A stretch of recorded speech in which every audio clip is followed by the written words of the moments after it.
So next, I'd like to welcome Jussi Jokinen to talk to us about emotional appraisal and reinforcement learning. Thanks.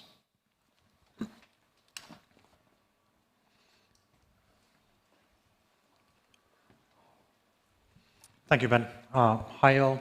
So I'm Jussi Jokinen. I work in Aalto University in User Interfaces Lab. There my task is to create computational cognitive simulation models of human-computer interaction. I deal with cognitive aspects such as learning, human vision, multitasking, and, as in today's case, emotion. So let me show you an example of the type of problems that I try to solve with computational modeling of emotion. Say you're working on a computer task and suddenly the computer throws an error message to you. I know you've all been there, and now it's very plausible to imagine that a user who is in this situation gets really frustrated, angry at the computer. However, it's similarly plausible to imagine another user who, instead of getting angry, gets distressed, panicked, afraid of what's going to happen next. Now, how is it possible that to the exactly same stimulus, the error message, in the exactly same task, with the exactly same goals, we have two users who have very different type of an emotional reaction? Now, when I try to solve these types of problems, the principle behind my computational modeling, the question that I ask is, what computational principles permit any intelligent agent, be that human or an AI, have emotions? Now, while answering this question allows me to do simulation models of human-computer interaction and solve the questions such as I showed you, it can also go beyond.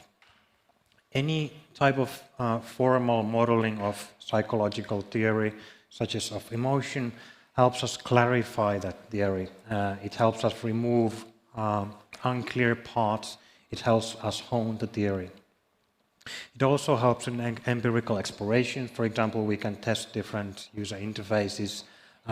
Will this interface cause distress in the user or frustration in the user? We can also use this type of research the other way around. We can try to ask, what can we learn from the human brain and in the way that the human brain has solved the problem of adaptation? So what Otto was talking about.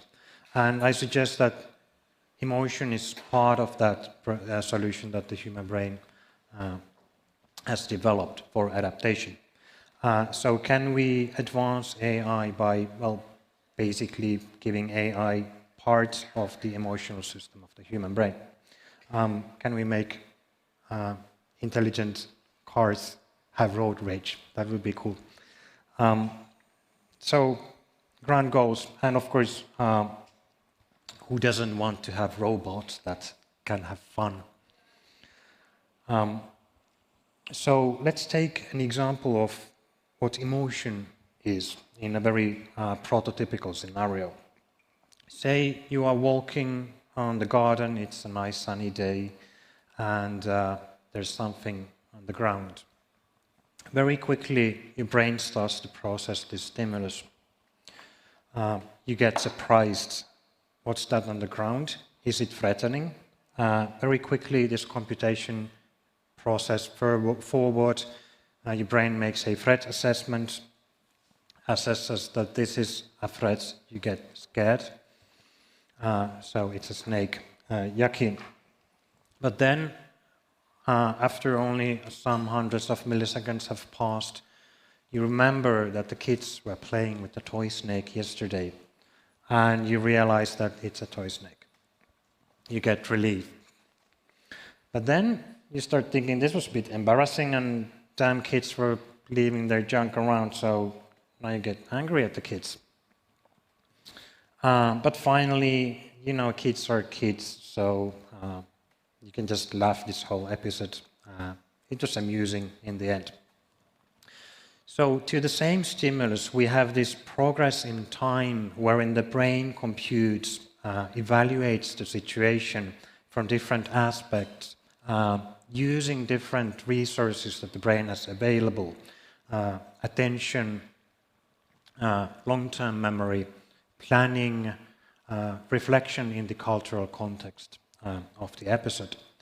And now, what I try to do is I try to identify these different computations that the brain carries and the different resources that it uses, and I try to implement them in a computer software that I can then use to simulate these types of scenarios. So let's see what it would look like. This is from empirical research that I haven't done. It's from Klaus Scherer's laboratory in Switzerland. And the researchers, what they're doing is they have a number of these types of experiments where the participants are seated in front of a computer screen, and then they are shown images with different types of empirical manipulations. So we can try to formalize this situation by saying that there is a state where the participant is in the beginning, it's a new trial state. Then the participant waits for a stimulus image to be shown. Say that stimulus image is a spider or a snake.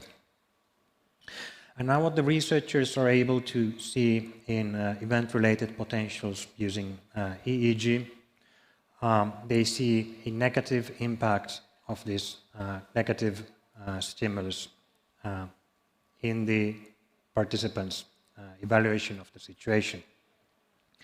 I suggest that what the researchers see in this event-related potential being negative is a negative reinforcement. The spider negatively reinforces the situation and the action that the participant took. So if you are in a new trial, you probably shouldn't wait because you're going to see icky images and that's not fun. So we see a negative reinforcement of the situation. However, what the researchers then did is that they primed the participants with different expectations. They, for example, told them that whenever you see an image of an animal, you get money in the end. So a small amount of money is added to a pot, and then you get the pot while you leave the experiment. So now what we have is the participant can expect that later there will be a payoff. And this is also evident in the event-related potentials of the participants, so in the EEG recordings of the scalp. First, there is the negative response to the spider image, but then very shortly after, there is a positive response to the fact that the spider image will get you money. So it's a nicky spider, but at least I'm going to get something out of this. And now, as I suggested, this is all part of a learning process that happens in the brain. The brain computes reinforcements. What situations and what actions are good for me and what should I avoid in the future? These are evident in the event-related potentials in the EEG, and we can also put this reinforcement into computational terms using, well, reinforcement learning, which is a class of algorithms that tries to solve these types of problems of how to correctly navigate an environment. I'm not going to go through the formula in detail. I'm just going to show you that we can take this existing formula. This is based on what is known as Bellman equation, and here this is a temporal difference reinforcement learning implementation of that idea. The basic idea is that when the reinforcement learning agent considers if this course of action that it took was good or not, it considers the immediate reward that it got from this course of action. In our case, the immediate reward is negative because the spider is intrinsically unpleasant stimulus. However, then after we have the reward RT To that, we add another computation, which is the prediction of what will happen next in the long run. Will this be, in the long run, beneficial for me or not? And as the agent knows that there will be money for me in the end, this is still a positive situation, and that computation exhibits or expresses that. However, that is a more complex computation. It takes more time to carry that out, and that's why in the event-related potentials, in the EEG readings, we see that the intrinsic pleasantness, the reward, gets computed first, and only then after that the future expected gain from this situation is computed, which produces the positive reinforcement. Now we can sum these together, these reinforcements, which I've done here. I'll show just a couple of simulation results that I've done, and these match what the researchers did with human data. So this is my results. I ask you to focus on the red arrow, where I have highlighted the difference between an agent that is shown an unpleasant image, and they get a monetary loss from seeing this type of an image, versus an agent that is shown an unpleasant image with a monetary gain from those types of images. We can see that, of course, if you get a loss from a nasty, unpleasant image, the total reinforcement is negative. However, if you get a monetary gain from that type of an experience, the total reinforcement is positive. This is what the researchers saw in the human data too. Now, this is obviously temporarily collapsed into one aggregate measure, but my model, as you saw, is able to distinguish between the first appraisal that happens quickly and then the second shorter appraisal. Now, these researchers have identified a total of 6 these types of appraisals that occur in different time periods in the human brain, as the human brain computes the relevance of the signal to the participant. We have novelty, interesting pleasantness, which was the spire image, goal relevance, goal conduciveness, which are related to whether you get the money payoff or not, and then there are control and power, which are a bit more complicated. I have been able to replicate 5 of these 6 at the moment, so I'm very happy with that. Although this is a work in progress, I haven't published this yet. Now, with this, we can actually try to explain why some user might get frustrated at an error message and some other user might get panic at the error message. Say you are an experienced user, you know how to solve the problem. You might get an initial negative reinforcement from the error message, but then you simulate into the future, you roll out simulations which return back solutions to the problem, and they tell you that it's going to be all right, but it's going to cost you some time. So you are mainly frustrated at the error message. But now if you have a novice user who doesn't know what's going to happen next, they predict some sort of negative outcome of this, but they don't know how it's going to happen, they don't know what they can do about this, and that's where you get this stress. Now, other types of applications, we can use these simulations to aid computers infer the emotions of user. So not only a black box that tries to infer from EEG data what the emotion of the user is, but actually to generate a model of the user, use that model to predict emotions. We can guide empirical studies easily because it's very easy to run simulations. It's not very easy to run empirical studies with human participants.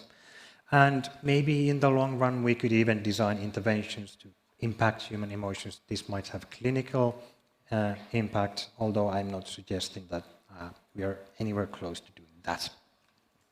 Right, that was me. Thank you.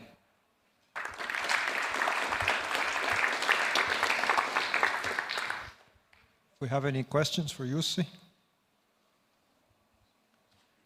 then in the interest of time, I'll just go on to the next speaker. So thank you, Jussi, and I'll welcome now to the stage Antti Oulasvirta. There were some questions. Sorry? There were some questions. There was? I didn't see you. Great. One quick question for Jussi then. Let Antti set up. Wondering, very, very interesting, and also thinking about where this can be used. I was just very quickly wanting to ask, actually, the spider example. You say it is like intrinsically unpleasant. In very many of these cases, I don't know if this is relevant for you, but I think it is not intrinsically unpleasant, but it is very much subjective or culturally relative, what we consider to be pleasant or unpleasant. And this can have a huge impact also in our relationship to different races, for example, or even of this kind of sexual orientation phases that were also shown. Would this be important for you? Because speaking about these appraisals, we can even treat people's false reactions in a certain way, and AI can be, in this sense, very useful because this can be neutral to this kind of reactions. Would Definitely, yeah. So some of it is hardwired because it happens so fast it couldn't involve higher cognitive function. However, as you said, there are cultural norms that we do evaluate and appraise. Is this wrong or right in our culture? And we can also try to simulate that, but it's very difficult, of course. Perhaps after the next talk, we'll have a discussion, and then you can address a question to Jussi again.